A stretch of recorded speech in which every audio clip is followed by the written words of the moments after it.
Welcome to the 2024 Winter Classic Student Cluster Competition Studio Update Show.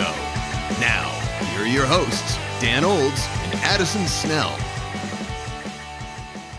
Hi, everybody, and welcome to the first edition of the 2024 Intersect 360 Research Winter Classic Invitational Student Cluster Competition Studio Update Show. I'm Addison Snell. That's Dan Olds. We're with Intersect 360 Research, and Dan, we're looking forward to another great year.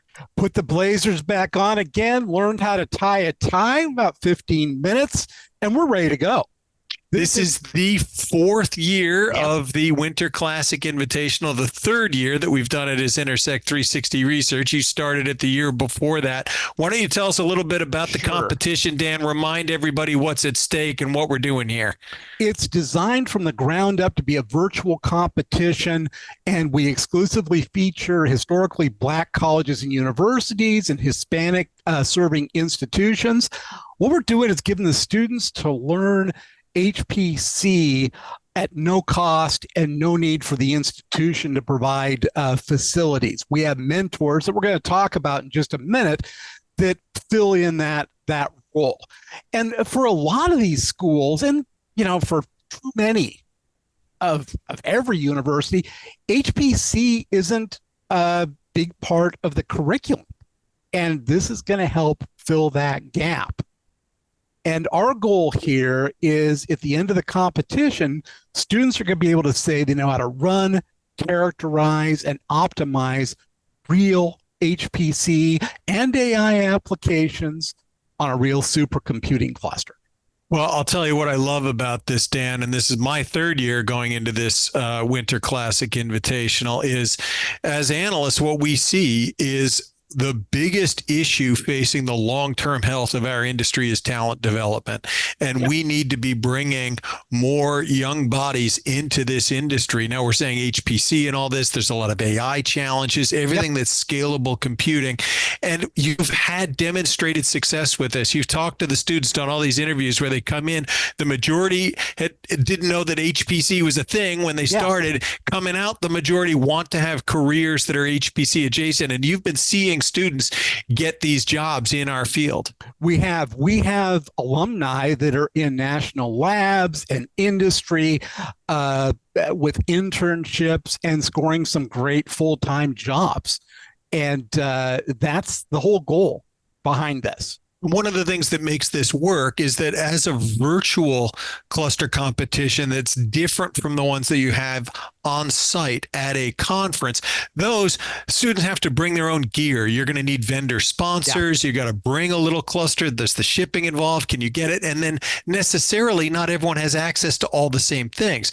This is a virtual cluster competition that's got a mentor track, a sponsor track. And when the students are getting hosted virtually by a mentor, everyone's running the same application with access to the same resources, the same hardware, the same software, the same training.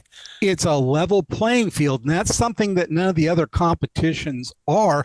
The other thing that is important here is in regular cluster competitions, the training they get is uneven. It all depends on how good your university is, or if a supercomputing lab is taking you under their wing or whatever. This one, everybody gets the same training, gets the same opportunity to have questions answered, all of that. All the students have to provide is effort. So we've got the mentor organizations. There are 5 mentors set up. Just give a quick introduction of how does this work, Dan? What are the students going to do? Well, typical week, and let's take a look at the upcoming HPE week as a example. On Monday, maybe a little earlier, they'll be trained, and we video all of the training sessions because there's a lot of students that have classes and work and things like that during the training day. So they're all going to get access to it.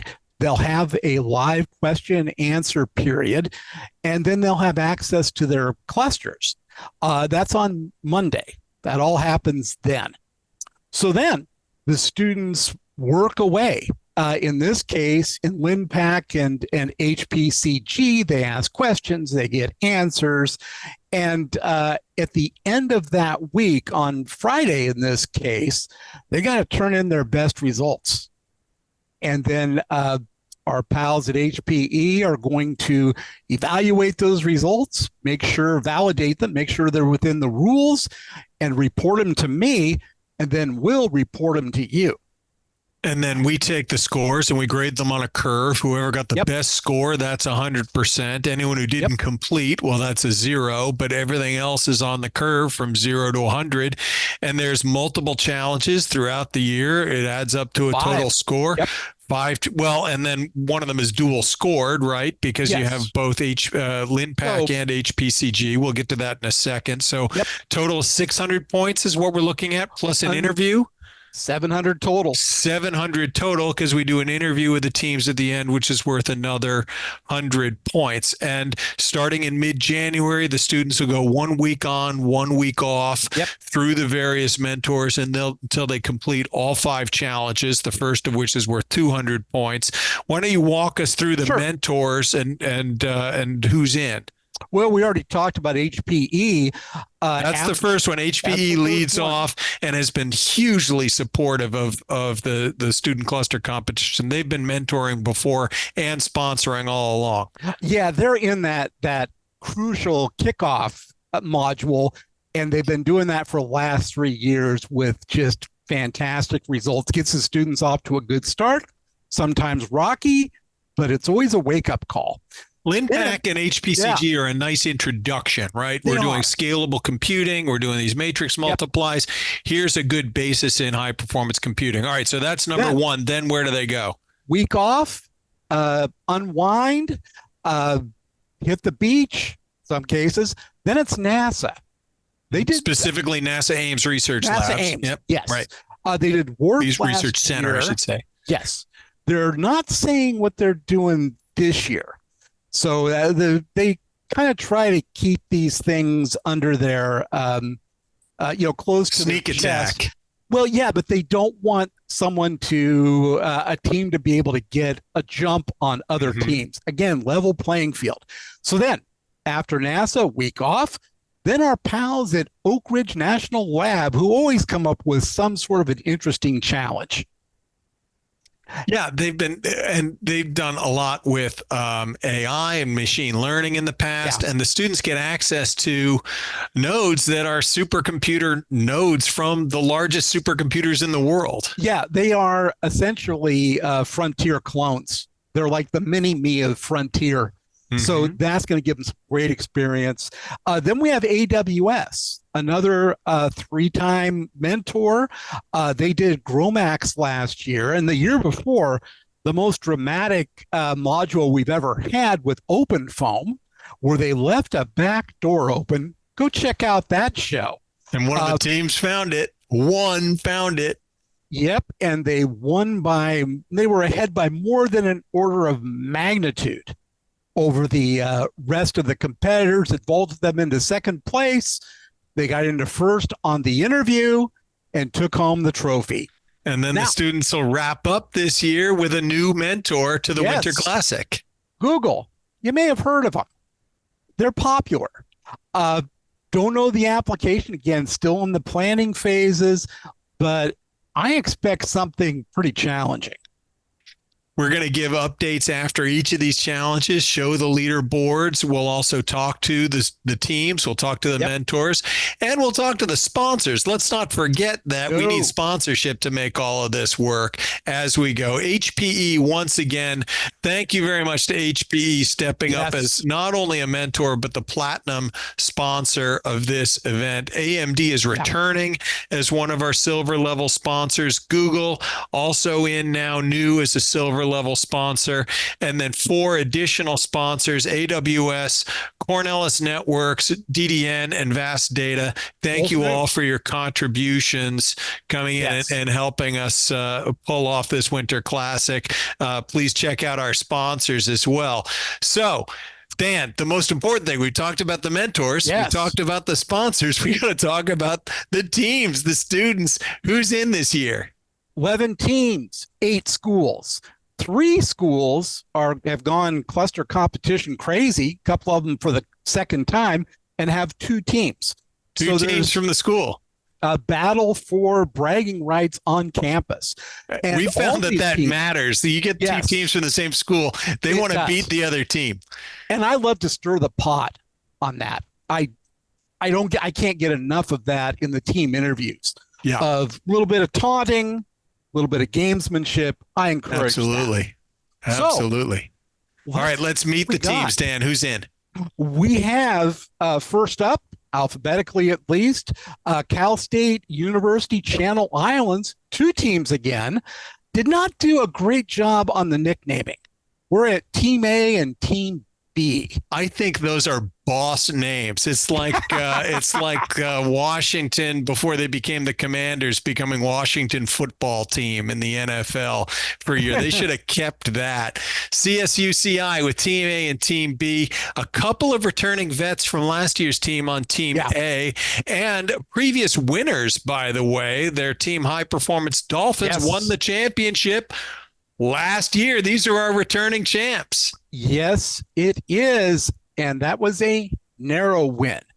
We have another returning team next up, and that's Fayetteville State University. They were in the year before last, took a break, I guess, to rebuild the team and do some additional training. And they are putting out a senior-heavy computer science major team. And from the little bit I'm hearing, they're kind of getting out of the blocks fast. Oh, yeah? Could be a serious team. They're ready. It came in ready to run, huh? They did. So keep an eye on them. Jackson State University, another glad to have Jackson State last back. Year. Lots of good energy from this team. And they've got a couple of vets on that one, too.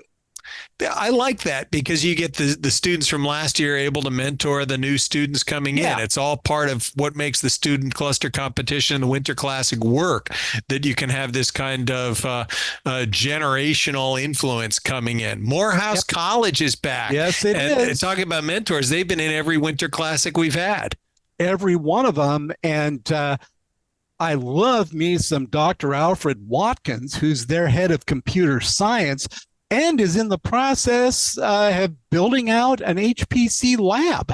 Now, here's what I like to see, Dan, because you talk about Morehouse didn't have an HPC lab to begin with, and now they're in their fourth Winter Classic. The students have been engaging every year, and we're going to get an HPC lab at the school. That's what I love to see in terms of moving this industry forward. Who's next?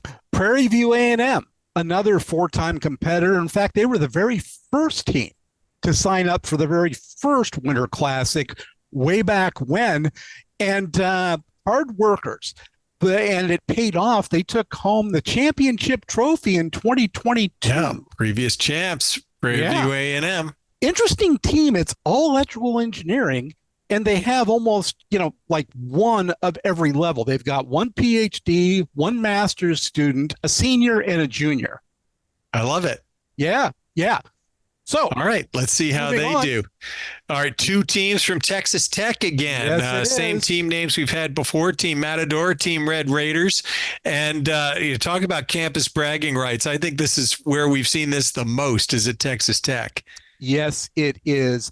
It's really interesting that Team Matador, they finished third in 2023, did a great job, but they were seventh in 2022, while the Red Raiders, their competitors, were third in 2022, but seventh in 2023. So this is kind of the rubber match. They both have beaten the other. Who's going to win that 2 out of 3?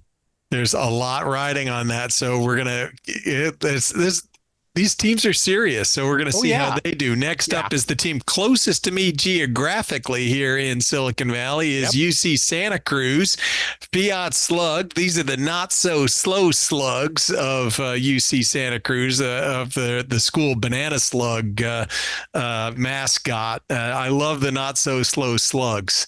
And they were heartbreakingly close to winning the whole thing last year.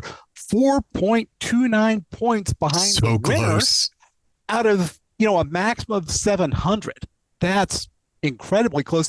They have really embraced cluster competitions. They have they're building a stable of teams, and they're competing with different teams in different competitions, including like the ISC competition. So I've got a banana slug colored jacket. I should go give them a little visit during the competition here. Swing by. Yeah, I think I should. All right, then last but not least, University of New Mexico. First-time competitor in 2023, finished a great 5th. And you want to talk about embracing the competition. You remember the interview with them last year where they told us that in the off weeks, they scavenged up old server hardware around campus and built their own clusters in their off time. They did their own Beowulf project just in their free time because they got the love of HPC from the Winter Classic. Yeah, 2 teams, Team Lobos, which has 2 of the veterans from last year and 4 others. Team Roadrunner, little tougher road for them. They're brand new to cluster competitions, and they have 4 members versus 6. So it's going to be a little bit of an uphill battle. Roadrunners are speedy. I wouldn't count them out at all. We'll see who rules New Mexico at the end of the competition.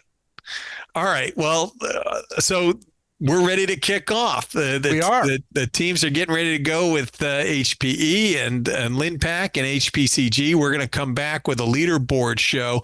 Please follow us. We mentioned the mentors and the sponsors. We're also grateful to have HPC Wire again as a media partner. So you'll see our videos cross-posted there. Of course, there's our website, winterclassicinvitational.com. You can look for us on social media. You can search for the Winter Classic. Find us on X, formerly known as Twitter. HPC Winter SC Comp is the actual Twitter handle. Or on LinkedIn, you can search for the HPC Winter Classic. You'll find HPC Winter Classic on LinkedIn as well. So check us out here, check us out there. We're going to have results and leaderboards, interviews with the teams, meet the mentors, meet the sponsors. There's a lot coming up, Dan. It's a lot of stuff. Thank you for watching, and we will talk to you on the next Studio Update Show.